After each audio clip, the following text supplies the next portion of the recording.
Saint-Hyacinthe Technopole vous invite à profiter de la saison estivale de la grande région de Saint-Hyacinthe. Pour des idées d'escapade ou pour planifier l'accueil de vos parents et amis, consultez le tourismesainthyacinthe.qc.ca ou rendez-vous au bureau d'information touristique.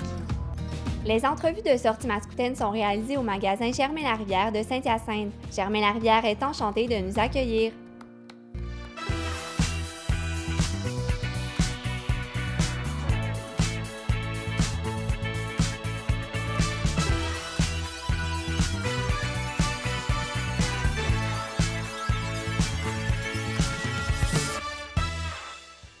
Cette semaine à Sorties mascoutaines, je me rends à Saint-Pie pour visiter le très enchanteur Verger Saint-François. Pour ma part, je rencontre Jean Larivière pour parler de l'histoire et des projets de l'entreprise mascoutaine Germain Larivière. Mais avant toute chose, je vais à la Coupe Leblanc pour faire le point sur l'événement international.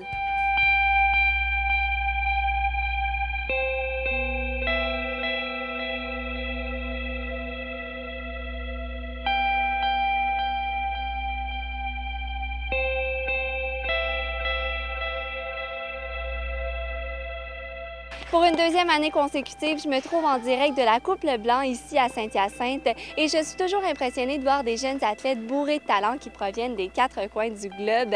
Et cette année, j'aurai même la chance de suivre la finale pour vous, donc je pourrai vous tenir au courant du dénouement.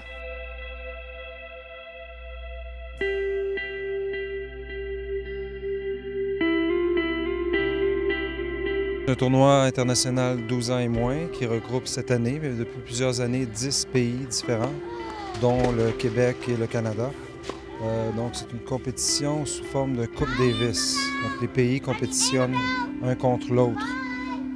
Donc à la fin de la semaine, comme aujourd'hui, on sait, par exemple, aujourd'hui, c'est les États-Unis qui ont gagné le tournoi dans son ensemble, et le Canada et le Québec ont fini deuxième et troisième. Donc c'est vraiment une compétition par pays, où évidemment les jeunes jouent des matchs individuels, mais compétitionnent pour leur pays. Donc c'est un peu, pour les 12 ans et moins, je crois que c'est unique. J'ai jamais vu, ça existe évidemment pour les pros, mais pour les jeunes de 12 ans, c'est assez unique.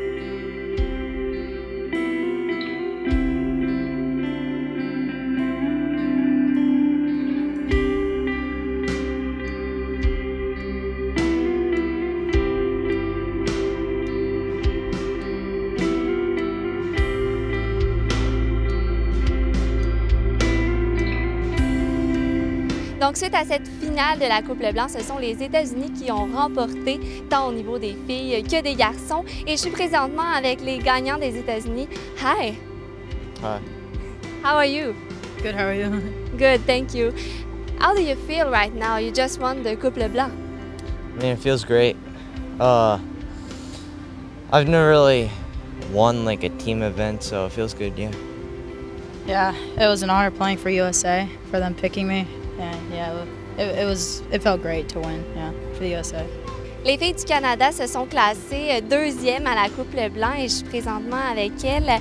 How do you feel right now? You just won the second place. I feel a little bit disappointed that we lost, but like the overall tournament was really good. Yeah, same with me. It was a good accomplishment for us. You should be proud. For how many times did you practice for this? Together or like before? Before, probably like a month, 2 months for this. About the same.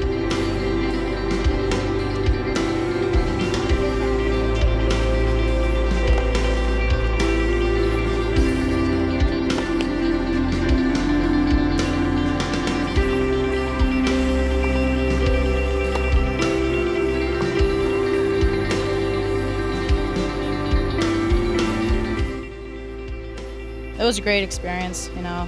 Thank to all the ball boys and all the ball girls and the volunteers helping out. Appreciate it. Yeah, it was great. Good. And it was your first time here? Yeah, it was.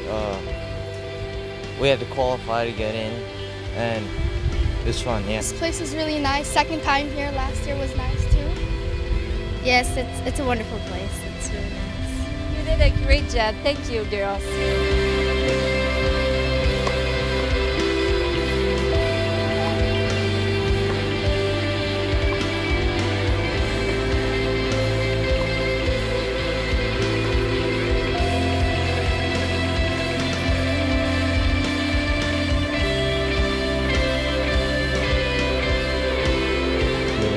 que ça a été vraiment notre plus belle édition.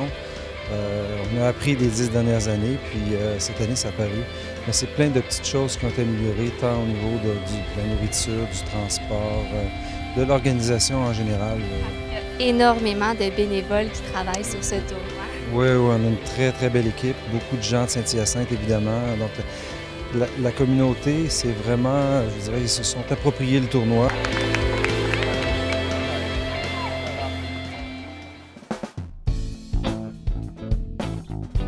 Monsieur Jean Larivière, merci d'avoir accepté de nous parler aujourd'hui. Ça nous a fait plaisir de participer à cette émission. Tout d'abord, comment a démarré Germain Larivière? L'aventure de Germain Larivière a débuté en 1957, au mois de novembre, le 15 novembre 1957, dans un petit local qui, par ses efforts, a développé, a grandi. Et on est ce qu'on est aujourd'hui parce que l'effort du début est maintenant reconnu en grande partie par le Québec. Et vous avez fait votre entrée dans l'entreprise à quel moment? Moi, je suis arrivé ici en 1970. Ça fait déjà plusieurs années. Comme vendeur. J'avais travaillé durant mes études comme livreur, j'avais travaillé dans l'entrepôt, j'avais travaillé au département de service un petit peu. Et je connaissais le roulement du commerce. Alors, en 1970, je me suis joint à l'équipe de mon père pour un jour, j'espérais prendre la relève. Et justement, ce jour est comme arrivé. Comment vous avez vécu cette transition-là de léguer de votre père à vous? Bien, j'ai eu un gros avantage. Mon père m'a permis de faire quelques petites erreurs. Il m'a enseigné, il m'a corrigé et il m'a façonné à ce qu'il voulait que je devienne, tu comprends? Il voulait vraiment que le commerce familial continue. Alors, il m'a donné les bonnes instructions pour faire grandir ce commerce-là. On l'a fait en partenariat ensemble, vous comprenez? Et là, vous parlez de grandir.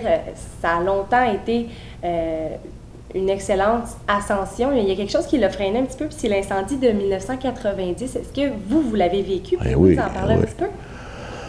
Écoute, ce mauvais souvenir-là de 1990 a rapidement été résolu parce qu'on avait l'avantage d'avoir un centre de distribution à l'arrière du magasin qu'on a converti en magasin rapidement et les ventes ont continué. On a été affectés, oui, mais la business a continué de bien fonctionner pareil. Et là, toujours sous votre gouverne, il y a eu le centre de liquidation et l'ouverture du magasin à Laval. C'est quand même quelque chose de gros qui s'est passé. Oui, dans le commerce, là, si tu n'avances pas, tu recules. Alors, on a senti le besoin de s'expatrier à Laval, d'ouvrir une deuxième succursale à Laval, qui est un succès, et qui est encore un succès avec l'équipe que nous avons. Et plus tard, on a ouvert au quartier 10-30 à Brossard, qui est un autre, je dirais, très bon succès. Pour vous, c'est important d'avoir ces racines ici, de garder le magasin en vie et de le garder de qualité ici pour les Mascoutins. Certainement. On l'appelle le magasin Grand-Père, nous. Alors, ça fait partie de la grande famille. C'est là que ça a débuté. Et c'est une business qui va encore assez bien. Évidemment, quand on a ouvert Brossard, ça a affecté un peu la Rive-Sud qui venait à Sainte-Rosalie. Mais on se débrouille encore très, très bien. Merci beaucoup, Jean Larivière, pour cette entrevue.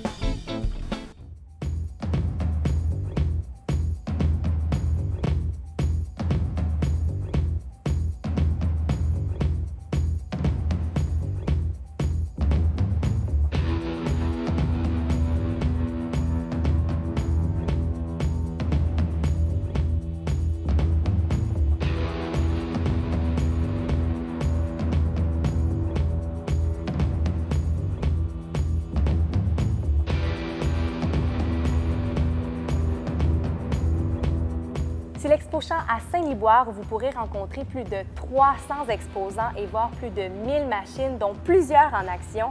C'est également l'été dans le 450 qui se poursuit au Centre des Arts Juliette Lassonde pour tous ceux et celles qui souhaitent prendre une petite pause et rire un bon coup.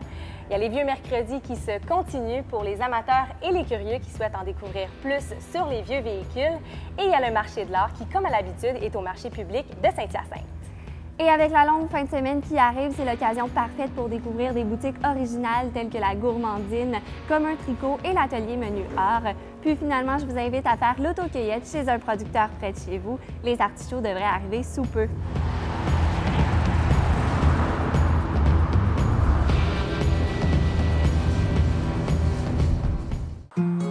Aujourd'hui, je suis gâtée par la nature parce que non seulement le soleil est avec nous, mais je profite de cette belle journée ensoleillée au verger Saint-François et j'ai comme l'impression que je vais goûter aux meilleures pommes de la région.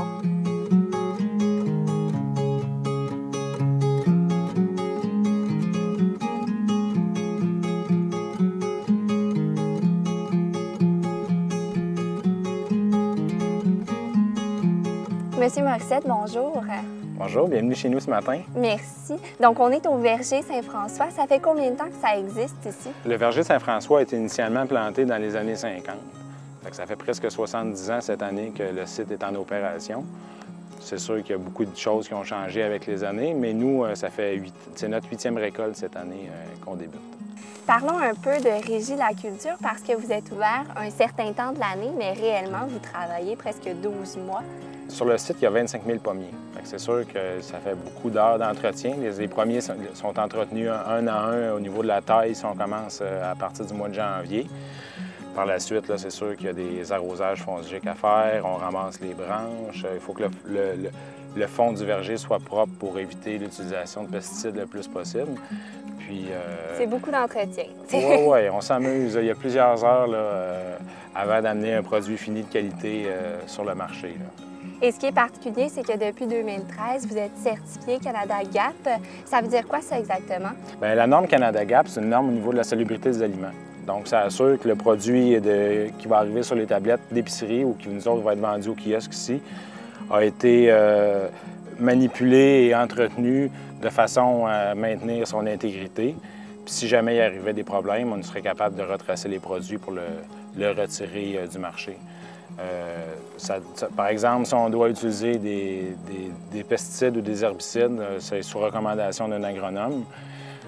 Au niveau, par exemple, du lavage des mains, les cueilleurs qui vont cueillir doivent se désinfecter les mains, les échelles doivent être lavées. Fait que tous ces mois de travail-là vont nous permettre d'offrir des produits de qualité aux consommateurs. Quand ils vont venir chez nous à l'automne, ça va être des pommes fraîches. Puis sinon, durant la saison hivernale, ces produits-là vont être consommés en épicerie. Parlant de qualité, j'ai goûté à vos pommes. Elles sont excellentes. Et on peut peut-être aller visiter le site parce que j'ai vu que c'est vraiment très spacieux. Donc, on va aller faire un tour.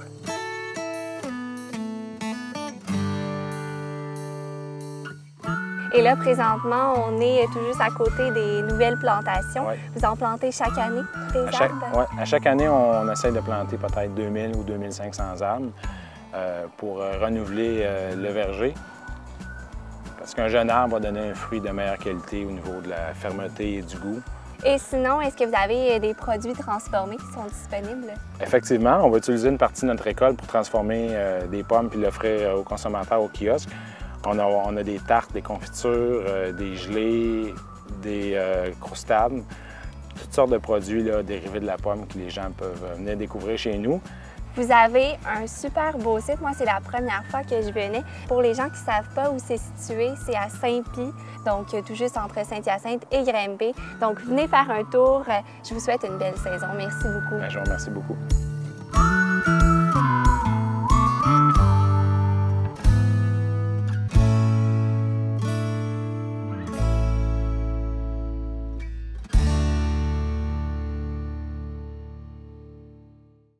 C'est ce qui termine l'émission de cette semaine. Un merci tout spécial à la députée provinciale Chantal Soucy de soutenir le beau projet qui est sorti Masquetel. Et ne manquez surtout pas l'émission de la semaine prochaine parce qu'on fera un retour sur le Lolé White Tour et on s'arrêtera au marché La Croix pour la découverte culinaire. Bonne semaine!